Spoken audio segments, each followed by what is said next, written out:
धारा 370 क्या है ये जानने के लिए 42 साल पीछे जाना होगा बेटा।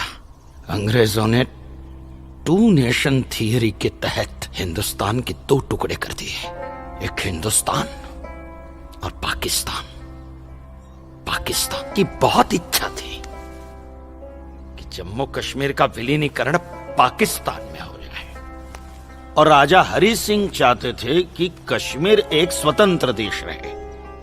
वो न हिंदुस्तान में विलीन होना चाहते थे न पाकिस्तान में, और तब पाकिस्तान ने खूनी खेल खेला।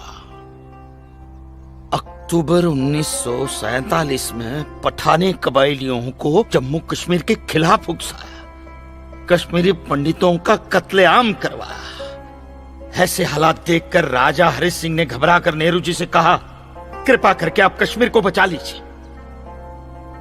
मैं ऐसे हालात में चाहता हूं कि कश्मीर का विलीनीकरण भारत में ही हो जाए, सेना भेजिए। लेकिन जब तक भारतीय सेना कश्मीर पहुंची बहुत देर हो चुकी थी।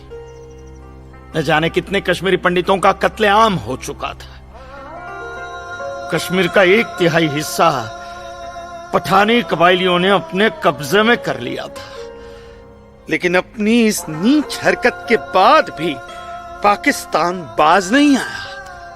पठानी कबायलियों और भारतीय सेना के बीच युद्ध जारी रखा पाकिस्तान ने। संयुक्त राष्ट्र सुरक्षा परिषद के 3 सदस्य आयोग की रिपोर्ट पर 13 अगस्त 1948 को पठानी कबायलियों और भारतीय सेना के बीच युद्ध विराम घोषित हुआ, और यह तय किया गया कि कश्मीर समस्या का हल जनमत के आधार पर ही होगा। सितंबर 1951 में मताधिकार के बाद एक बार फिर जम्मू कश्मीर के भारत में विलय की पुष्टि की गई, मगर इसी दौरान शेख अब्दुल्ला ने अपने हाथों से धारा 370 का ड्राफ्ट तैयार किया और नेहरू जी को सौंपा। सरदार पटेल और आम्बेडकर साहब की मर्जी के खिलाफ 1952 में नेहरू जी ने इसे लागू भी कर दिया।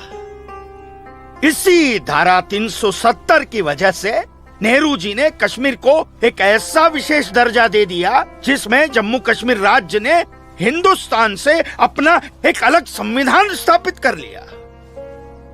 इसी धारा 370 की वजह से हमारे हिंदुस्तान का राष्ट्र ध्वज अलग है और कश्मीर का भी ध्वज अलग। इसी धारा 370 की वजह से कश्मीर की कोई भी महिला यदि भारत के किसी भी अन्य राज्य के नागरिक के साथ शादी करती है तो उस महिला की नागरिकता समाप्त हो जाती है। लेकिन यदि वो महिला अगर किसी पाकिस्तानी नागरिक के साथ शादी करती है तो पाकिस्तानी नागरिक कश्मीर का नागरिक हो जाता है, हिंदुस्तान का नागरिक हो जाता है। इसी धारा 370 की वजह से भारत के किसी भी अन्य राज्य का नागरिक जम्मू कश्मीर में जमीन खरीद नहीं सकता, व्यापार नहीं कर सकता।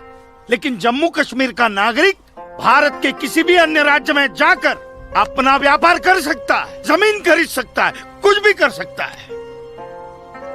अरे ये बिग लैंड एबोल्यूशन है, क्या है पता है? यदि जम्मू कश्मीर का कोई भी मुसलमान जमीन ठेके पर लेकर खेती करता है तो कश्मीर की सरकार उस हिंदू को बिना मुआवजा दिए वो जमीन जबरन उस मुसलमान को दे सकती है। ये है बिग लैंड एबोल्यूशन एक्ट, ये है धारा 370-35 से, और इसी का नतीजा है ये गिरधारी जी का फैसला। और सिर्फ यही नहीं, ये जो सरकार की ऋण निरस्तीकरण योजना है ना, इसके अंतर्गत उन सारे मुसलमानों का कर्जा माफ कर दिया जाएगा जो उन्होंने हिंदुओं से लिया। बताइए। सरकारी नौकरियों में